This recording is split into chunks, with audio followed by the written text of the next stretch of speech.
오늘 우리에게 주신 하나님 말씀은 고린도전서 1장 1절에서 9절까지의 말씀입니다. 고린도전서 1장 1절에서 9절까지의 말씀, 한 절 한 절 교독하시고 마지막 9절을 함께 읽도록 하겠습니다. 하나님의 말씀입니다. 하나님의 뜻을 따라 그리스도 예수의 사도로 부르심을 받은 바울과 형제 소스데네는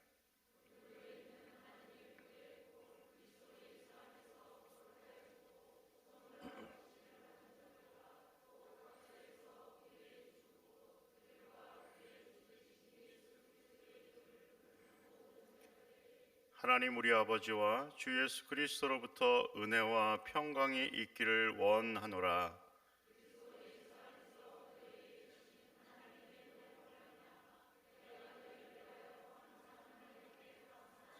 이는 너희가 그 안에서 모든 일 곧 모든 언병과 모든 지식의 풍족함으로 너희의 모든 은사의 부족함이 없이 우리 주 예수 그리스도의 나타나심을 기다림이라.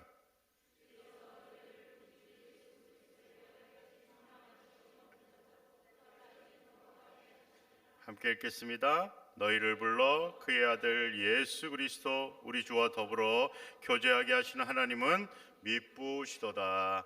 아멘. 할렐루야. 우리 옆에 분과 인사하겠습니다. 잘 오셨습니다. 사랑합니다. 축복합니다. 당신은 사랑받기 위해 태어난 분이십니다. 다시 한번 인사하겠습니다. 당신은 사랑받기 위해 태어난 사람입니다. 여러분, 우리가 사랑만 받아야 할까요? 사랑을 줘야 할까요? 교회에서 당신은 사랑받기 위해 태어난다고 이렇게 얘기를 하니까 사람들이 인식이 있잖아요. 나는 사랑을 안 줘도 무조건 받아야만 한다고 이런 생각을 갖고 있는 것 같아요. 사랑을 주는 사람이 되시기를 부탁드립니다. 마지막으로 인사하겠습니다. 사랑을 주시는 분이 되시기 바랍니다. 모든 사물에 각각의 이름이 있듯이 각자 사람들에게도 이름이 있죠. 여러분의 이름은 어떠한 의미를 담고 있습니까? 혹시 여러분은 그 이름의 의미대로 잘 살고 있으십니까?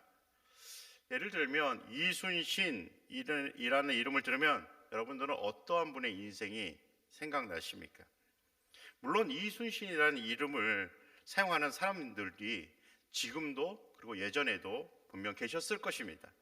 하지만 이순신 하면 자신이 아는 분의 이름이라고 생각하기보다는 보편적으로 조선 최고의 명장이었던 그분, 바로 거북선이라는 배를 만들어서 일본의 침략을 막았던 그분의 인생이 떠오르게 될 것입니다.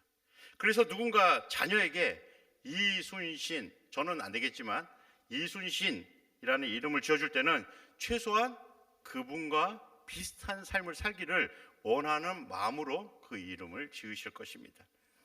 제 아이들의 이름은 모두 제가 졌습니다. 여러분들 자녀들의 이름 누가 지셨습니까?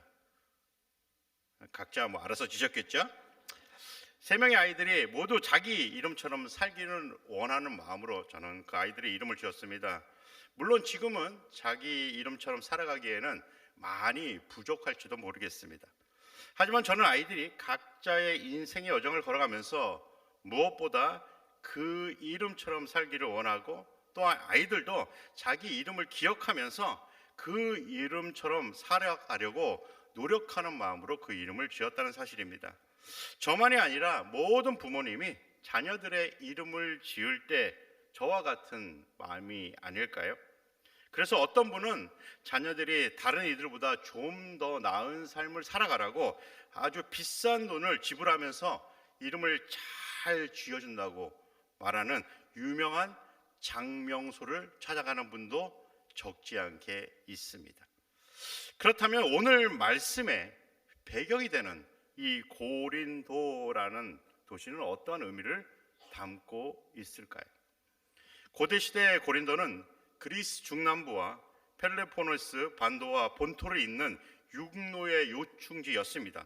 또한 항구 도시로서 해상 무역의 중심지였다고 합니다. 이러한 배경은 다양한 민족과 문화가 섞여서 경제적으로 매우 번영한 도시였습니다. 이러한 고린도는 이곳을 찾는 사람들에게는 성공을 향한 야망의 장소이기도 하였습니다. 또한 고린도는 도덕적으로 매우 방탕한 도시로 매우 유명하였다고 합니다. 그래서 그리스어, 코린디아, 코레는 직역하면 고린도 소녀이지만 당시에는 이 단어가 매춘부를 지칭하는 은어로 사용되었다고 합니다. 그리고 고린도에는 아프디테 신전이 있었고 이곳에는 1000명 이상의 신전 창기, 일명 성스러운 매춘부가 있었던 것으로 기록되어 있습니다. 이러한 이유로 고린도인처럼 살다라는 말은 방탕한 생활을 하다라는 의미로 통용되기도 하였다고 합니다. 이러한 배경에서 거주하다 보니 고린도 교회 안에도 이 방탕한 문화가 침투해 있었습니다. 물론 이 문제만이 고린도 교회 안에 있었던 것은 아닐 것입니다. 이외에도 여러 가지 문제가 고린도 교회 안에 있었습니다. 사도 바울이 이 소식을 듣고 고린도 교회를 향해 쓴 편지가 바로 고린도 전서, 고린도 후서입니다. 이 책의 서론 부분은 오늘 함께 우리가 읽은 부분입니다. 특별히 책을 시작하는 서론 부분은 매우 중요하다고 이야기합니다. 그 이유는 서론은 앞으로 전개될 내용을 소개하고 있기 때문입니다. 그렇다면 고린도전서는 어떠한 주제를 가지고 사도 바울이 이야기하고 싶었던 것일까요? 2절에서 9절 말씀을 제가 천천히 한번 읽어보겠습니다. 어떠한 주제를 갖고 있는지 한번 잘 찾아보시기 바랍니다. 고린도에 있는 하나님의 교회, 곧 그리스도 예수 안에서 거룩하여지고 성도라 부르심을 받은 자들과 또 각처에서 우리 주 곧 그들과 우리의 주 되신 예수 그리스도의 이름을 부르는 모든 자들에게 하나님 우리 아버지와 주 예수 그리스도로부터 은혜와 평강이 있기를 원하노라. 그리스도 예수 안에서 너희에게 주신 하나님의 은혜로 말미암아 내가 너희를 위하여 항상 하나님께 감사하노니 이는 너희가 그 안에서 모든 일 곧 모든 언병과 모든 지식의 풍족함으로 그리스도의 증거가 너희 중에 견고하게 되어 너희의 모든 은사에 부족함이 없이 우리 주 예수 그리스도의 나타나심을 기다림이라. 주께서 너희를 우리 주 예수 그리스도의 날에 책망할 것이 없는 자로 끝까지 견고하게 하시리라. 너희를 불러 그의 아들 예수 그리스도 우리 주와 더불어 교제하게 하시는 하나님은 미쁘시도다. 아멘. 주제가 무엇일까요? 그냥 쳐다만 봤죠? 제가 일부러 강하게 발음했는데 방금 읽은 말씀에서 가장 많이 등장하고 있는 단어가 있어요. 뭐죠? 네? 책을 볼 때 집중해서 보셔야 됩니다. 그 단어가 고린도전서를 이끄는 가장 중요한 주제입니다. 그 단어는 바로 예수 그리스도라는 단어입니다. 물론 모든 성경이 예수님을 향해 있습니다. 그런데도 예수님의 이름이 오늘 함께 읽은 본문에서 거의 한 절마다 한 번 이상씩 반복되고 있다는 사실이죠. 이를 통해서 사도 바울은 고린도 교회를 향해서 이와 같이 이야기하고 싶었던 것 같습니다. 너희의 삶의 이유가, 너희의 삶의 목표가, 그리고 너희의 삶의 표지판이 세상이 아닌 예수 그리스도임을 기억하라. 사도 바울은 이러한 외침이 단지 고린도 교회만을 향한 외침이었을까요? 현 시대를 살아가는 우리를 향한 외침은 아닐까요? 우리의 삶의 목표, 삶의 이유, 삶의 표지판은 무엇입니까? 사도 바울의 삶의 목표와 이유 그리고 표지판은 오직 예수 그리스도였습니다. 그래서 사도 바울은 자신의 정체성이 무엇인지를 1절에서 이와 같이 고백합니다. 하나님의 뜻을 따라 그리스도 예수의 사도로 부르심을 받은 바울. 이러한 그의 고백은 그의 인생의 방향이 세상을 향하거나 자신을 향하지 않고 오직 예수 그리스도를 향하고 있음을 의미하고 있는 것입니다. 우리가 너무나 잘 알고 있듯이 사도 바울은 단지 말로만 하나님의 뜻을 따라 그리스도 예수의 사도로 부르심을 받았다고 하지 않았습니다.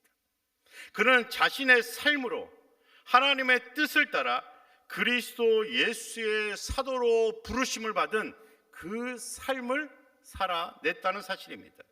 이러한 사도 바울의 고백과 삶의 이유는 예수님의 이름이 바로 삶의 이유였고, 예수님의 이름이 바로 삶의 목표였고, 바로 예수님의 이름이 삶의 표지판이었음을 우리에게 알려주고 있는 것입니다.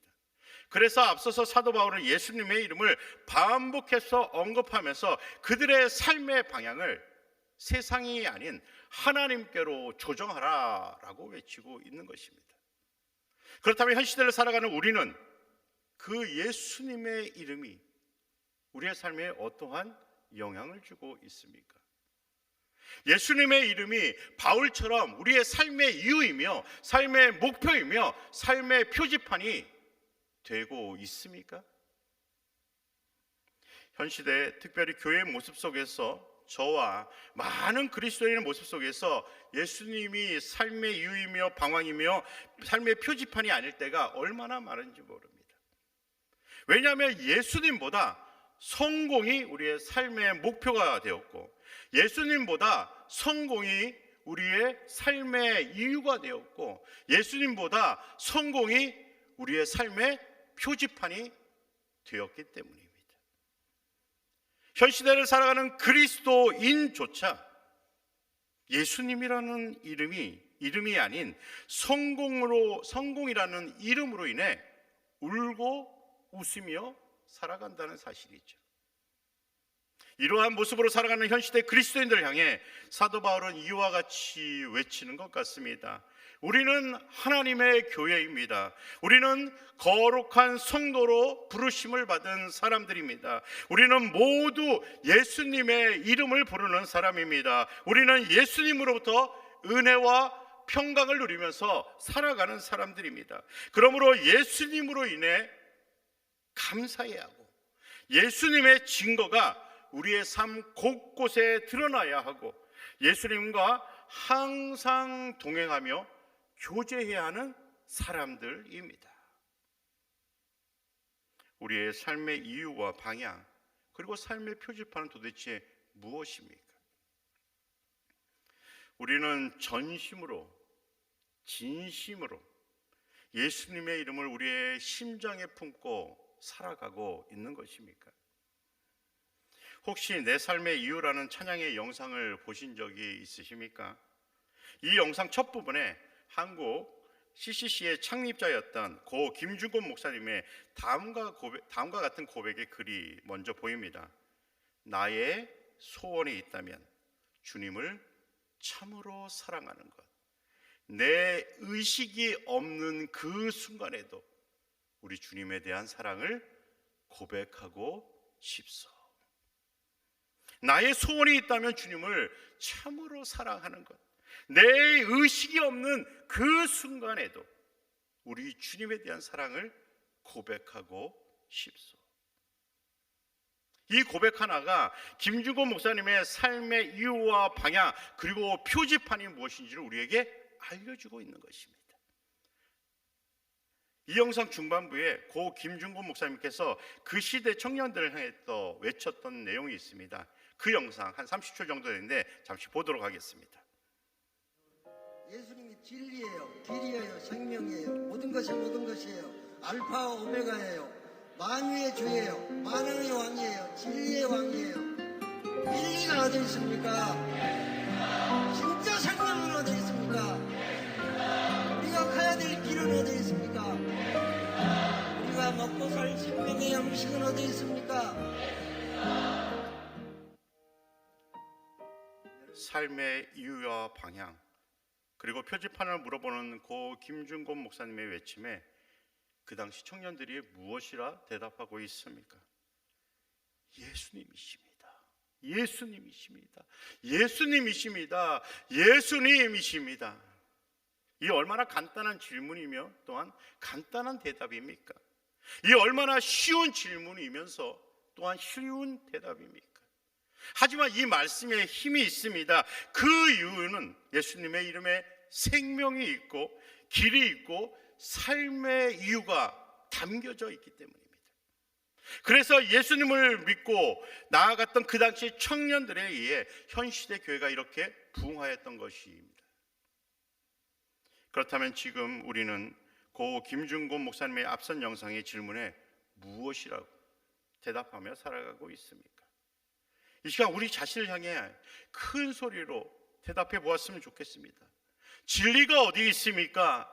진짜 생명이 어디 있습니까? 우리가 가야 할 길은 어디입니까? 우리가 먹고 살 생명의 양식이 도대체 어디에 있는 것입니까? 예수님과 함께하는 개인, 예수님과 함께하는 가정, 예수님과 함께하는 교회, 예수님과 함께하는 나라, 예수님과 함께하는 이 세상에 머물게 되면 이 세상은 어떠한 모습이 되어갈까요? 왜 사람들이 그토록 싸웁니까? 왜 사람들이 가난한 이들의 이야기에 귀를 기울이지 않는 것입니까? 왜 사람들이 자신의 유익만 향해 달려가는 것입니까? 그들 안에 예수님보다 다른 것이 더 많이 채워졌기 때문이 아닙니까? 고린도전서를 시작하면서 사도 바울의 마음이 고 김준곤 목사님의 마음과 닮아 있다는 생각이 들었습니다. 저는 오늘 말씀을 묵상하면서 예수님과 함께 할 때의 삶과 예수님을 잊고 살 때의 삶이 어떠한 차이가 있는지를 돌아보게 되었습니다. 예수님을 함께 할 때, 예수님을 잊고 살 때는 오직 내 욕심과 내 욕망을 향해 달려갑니다. 그리고 마치 분노 장애 조절 환자처럼 화를 멈추지 못할 때가 많이 있었습니다. 하지만 예수님과 함께 할 때는 그 분노가 사그라지고 오히려 상대방을 향한 긍휼함이 내 안에서 발생하였습니다. 그리고 하나님이 주시는 평안함으로 나 자신을 바라보면서 상대방을 향한 간절한 기도를 하나님께 드리게 되었다는 사실입니다. 우리는 지금 우리의 삶의 주인이신 예수님과 함께 우리의 인생을 걸어가고 계십니까? 사랑하는 성도 여러분, 우리의 삶의 주인은 오직 예수 그리스도 한 분이십니다. 예수님만이 우리의 생명이며 구원자이십니다. 예수님의 이름이 우리 안에 임할 때 이 세상은 빛이 났습니다. 예수님의 이름이 우리 안에서 사라져갈 때 이 세상은 힘과 권력만이 남았습니다. 예수님의 이름이 우리 안에 있습니까? 예수님의 이름이 우리의 심장을 뛰게 하고 있습니까? 예수님의 이름이 우리의 길이시며 또한 생명이 맞습니까? 2026년을 시작하는 첫 수요 예배 시간입니다. 이 시간 조용히 눈을 감고 우리가 걸어가야 할 방향이며 이유이며 또한 표지판이 예수님이 되기를 간절히 소망합니다. 예수님의 이름이 우리의 입술에서 멈추는 것이 아니라 예수님의 이름이 우리의 삶을 잠식함으로써 우리가 숨쉬며 흔적을 남기는 모든 곳에서 예수 그리스도의 향기를 흘려보내시는 우리 골략교회 모든 성도님들 되시기를 주님의 이름으로 간절히 축원드립니다. 사랑과 은혜가 충만하신 아버지 하나님, 언제나 우리를 사랑하셔서 우리와 함께 하신 하나님 아버지 감사합니다. 2026년 한 해 삶의 주인이신 예수님과 늘 동행하는 삶을 살아가게 하여 주시옵소서. 그래서 우리의 삶을 통해 우리의 향기가 아닌 오직 예수 그리스도의 향기를 흘려보내는 믿음의 길을 걷게 하여 주시옵소서. 우리의 삶의 주인이신 예수님의 이름으로 기도합니다. 아멘.